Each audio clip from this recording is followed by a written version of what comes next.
channel, and this is a live stream that we are doing, the two of us,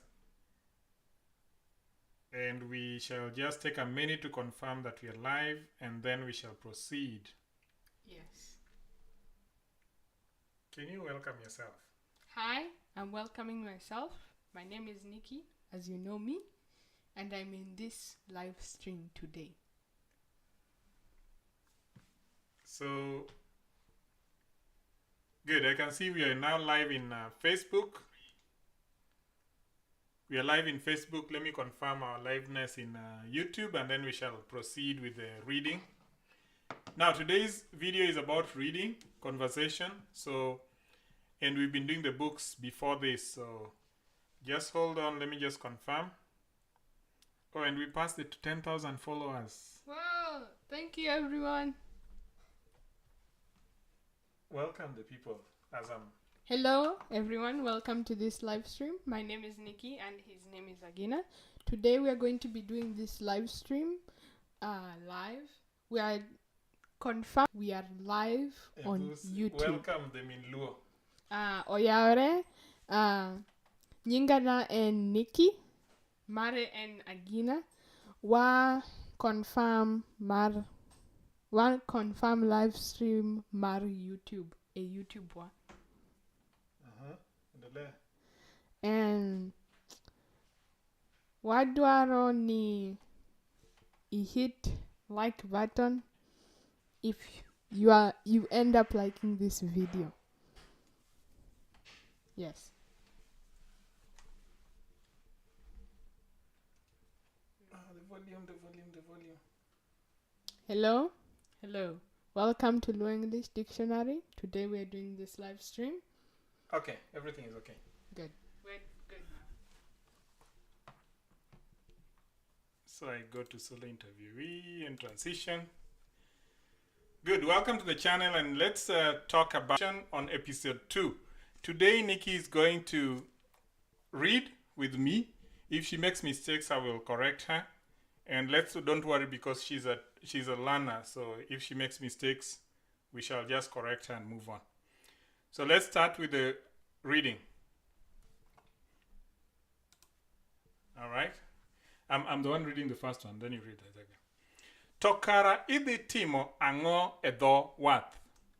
Ne wanyiewo lewni mag goyo abal manyien. Now you say, ne wanyiewo lewni mag goyo abal manyien. Can you talk like that? Ne wanyiewo lewni mag goyo abal manyien. Correct. Ne wanyiewo lewni mag goyo abal. An adhi goyo adhula. Wait. An adhi goyo adhula. Idhi tugo kod ng'a? Again. Idhi tugo kod ng'a? Idhi tugo kod ng'a? Idhi tugo. All right. Osiepena moko kar tich. Osiepena moko kar tich. In jatugo ma goyo adhula. In jatugo ma goyo adhula. In jatugo ma goyo adhula. In jatugo ma goyo adhula. In jatugo ma goyo adhula. En mana ni ok an jatugo maber ahinya kuom jotugo wetena. En mana ni ok an jatugo maber ahinya kuom jotugo wetena. Tugo dhi chako sa adi? Ask it like a question. Tugo dhi chako sa adi? Tugo dhi chako sa adi? Tugo dhi chako sa adi? Tugo dhi chako sa adi? Tugo dhi chako sa adi? Correct. Sa adek e wang'e. Ok ibi wadhi kodi? Sa adek e wang'e. Ok ibi wadhi kodi? Ok anyal. Kawuono adich. Again. Ok anyal. Kawuono adich. Correct. Awinji. Abiro neni bang'e. Awinji. Abiro neni bang'e. Ageno ni jotugo udhi yombo. Again? Ageno ni jotugo udhi nyombo. No. Yombo. Ageno ni jotugou dhi yombo. Ageno ni jotugo udhi yombo. Ageno ni jotugou dhi yombo. Ageno ni jotugo udhi yombo. Alright. Wuoda tieko klas 12 kawuono. Wuoda tieko klas 12 kawuono. Nyara tieko higa manyien. Again. An nyara tieko higa manyien. An nyara tieko higa manyien. An nyara tieko higa manyien. En jahigni adi? En jahigni adi? En jahigni 16. En jahigni 16. Anyalo paro ndalo mane en nyathi. Anyalo paro ndalo mane en nyathi. Ang'eyo yawa waseti. Ang'eyo yawa waseti. Ang'eyo yawa waseti. Ang'eyo yawa waseti. Wek wacho kamano. Wek wacho kamano. Ng'ano to mano e adiera. Nang'o to mano e adiera. Nang'o to mano e adiera. Nang'o to mano e adiera. Ng'ano. Nang'o to mano e adiera. Sorry about the spelling mistakes. Oyo, ok en adiera. Kane watindo, ne wakendore. Mano adier. Donge ne wanyuomore. Yes. Nyuomore higni 25 mar okalo. Again? Mano adier. Donge Ne. wanyuomore. Donge ne wanyuomore? Donge ne wanyuomore higni 25 ma okalo. Mano adier. Donge ne wanyuomore higni 25 ma okalo. Mano adier. Donge ne wanyuomore higni 25 ma okalo. Good. Kawuono en chieng' nyuol mar nyar nera. Kawuono en chieng' nyuol mar nyar nera. Nyar neru no nyinge ng'a? Nyar neru no nyinge ng'a? Nyar neru no nyinge ng'a? Nyar neru no nyinge ng'a? Nyinge Atieno e ode bang' chiemo ma otieno. Nyinge Atieno. Adhi e ode bang' chiemo ma otieno. En jahigni adi? En jahigni adi? Again? En jahigni adi? En jahigni adi? En jahigni adi? En jahigni 24. En jahigni 24. Orom koda. Be ojaber? Orom koda. Be ojaber? Kendo en nyako malong'o. Kendo en nyako malong'o. Pod en omundo. Pod en omundo. Pod en omundo. Pod en omundo. No. Pod en omundo. Pod en omundo. Pod en omundo. Ooyo. Osekende kendo en kod nyithindo ariyo. Ooyo. Osekende kendo en kod nyithindo ariyo. Yawa. Mano rach manade. Yawa. Mano rach manade. Yawa. Mano rach manade. Yawa. Mano rach manade. Ok rach. Ok rach ne en. Haha. Ok rach ne en. Haha. Good. So I hope you're enjoying this. I think we are going to the second one. That is a conversation detonation for Nikki. If you feel that she's not doing a good job, don't worry. Then she's learning. She's on a learning phase. And you can watch our videos in YouTube where she's been learning from the beginning. So we want to get into the second part of the interview where we are talking about... we are still going to talk about the conversations in the second part of the interview.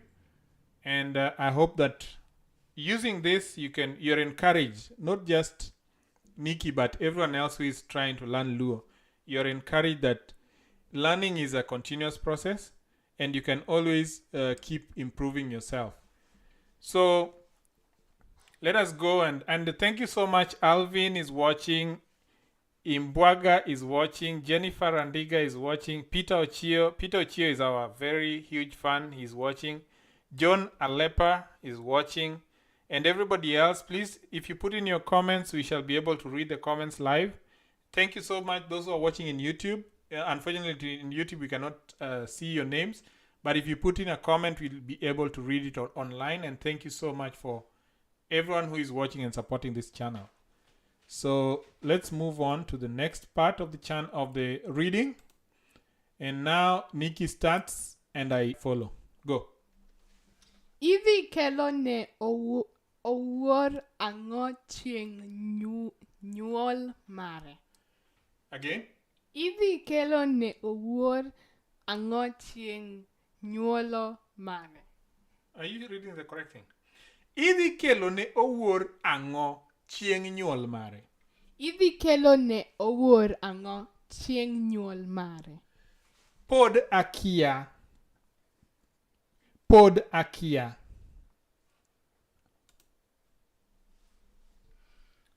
Donge inyalo kelo ne sati. Again. Donge inyalo kelo ne sati. Donge inyalo kelo ne sati. To nakelo ne sati higa mokalo. To nakelo ne sati higa mokalo. Oh, mano adiera. We apar ane. Oh, mano adiera. We apar ane. Adwaro ni akelne gimoro ma opogore. Adwaro ni akelne gimoro ma opogore.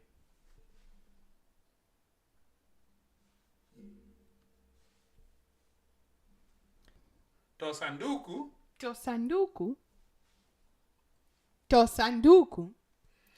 Mano nyalo bedo maber. Sanduku ne cha sani osechako ti. Mano nyalo bedo maber. Sanduku ne cha sani osechako ti. Kendo en gima otiyo godo pile pile. Again. Kendo en gima otiyo godo pile pile. Kendo en gima otiyo godo pile pile.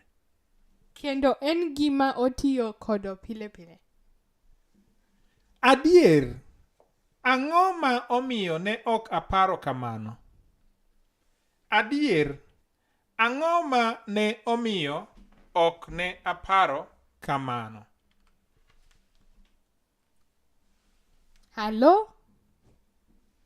Halo. Halo. Be Maria ni kanyo? Halo. Be Maria ni kanyo?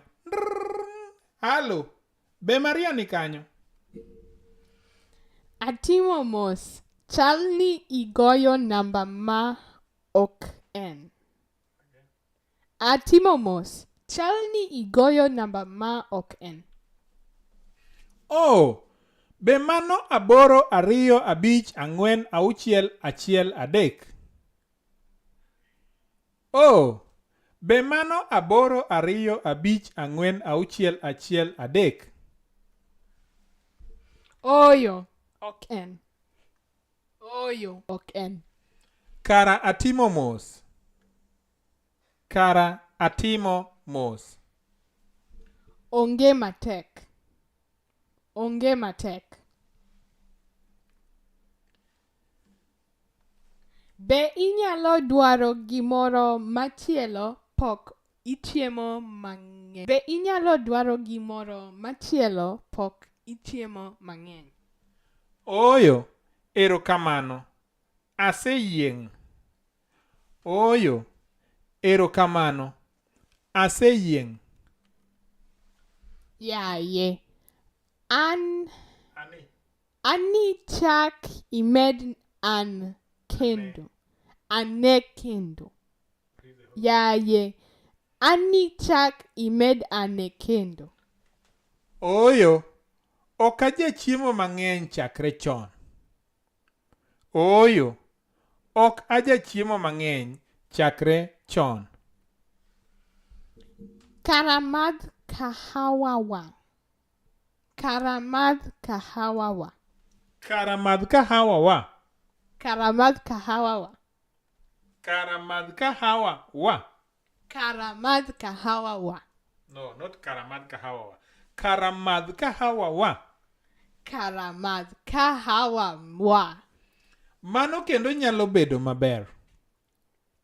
Mano kendo nyalo bedo maber. Ikawoga kahawa machal nade. Ikawoga kahawa machal nade. Manigi skari. Kik iketna chak. Manigi skari. Kik iketna chak. Ero oseikore. Ero oseikore. Ero oseikore. Ero oseikore. Erokamano. Erokamano. Omit kendo oonge ndhadhu. Omit kendo oonge. Kendo oonge ndhadhu. Omit kendo ndhadhu. Repeat. Omit. Omit kendo oonge ndhadhu. Nitiere kor budho, jokon, kor nindo, kar luok kod Nitiere kod budho, jokon, kor nindo, kar luok kod bidet. Bidet en ang'o? Bidet en ang'o? En ma kacho. Abiro weyi. En mana kacho. Abiro weyi mondo inene kendi. En ma kacho. En ma kacho. En mana kacho. En mana kacho. En mana kacho. En mana kacho. Abiro weyi mondo inene kendi. Onge osiepna mora mora manigi bidet. To kata ka akia gima en, gibiro bet kod nyiego ka anyisogi wach no. Onge osiepna mora mora manigi bidet. To kata ka akia gima en, gibiro bet kod nyiego ka anyisogi wach no. Eri ma e jokon. Eri ma en jokon. Again. Eri ma e jokon. Otin manade. Otin manade. Ok oduong' en mana ni en kod kar tedo kod fridge. Kabat bende nitiere e buo sink. Ok duong' en mana ni en kod kar tedo kod fridge. Kabat bende nitiere e buo sink. Be nitiere sende. Be nitiere sende. Nitiere sende. Nitiere sende. Ber. Be nitiere kombe e iye ka. Ber. Be nitiere kombe e iye ka. Oyo onge. Moko nitiere kor budho. Oyo onge. Moko nitiere kor budho. Onge kata okombe. Onge kata okombe. Nitiere. Gin e I kabat. Nitiere. Gin e I kabat. To ere cho. To ere cho. Romo udhi bet kanye. What? This is a different story. Yeah. Romo udhi bet kanye. All right, so let's go back here. And this story, I think she's done well. And we appreciate that. And so far, Jackson Audi, thank you for joining us. Jonah Lepa, Peter Ochio, Jennifer Andiga, Imbwaga, Alvin Senior, and everyone who is watching on YouTube. Thank you for stopping by. So at this level, we want to end the live stream. And then we'll look at whether we are able to live stream. Maybe every Sunday. We think we may, but we are not promising anything. So thank you so much, those who supported the live stream, those who came into the channel, those who posted questions, and those who gave us answers to feedback. We really appreciate. And for now, Oriti. Goodbye. you can follow us. You can follow us on Facebook, Twitter, Instagram,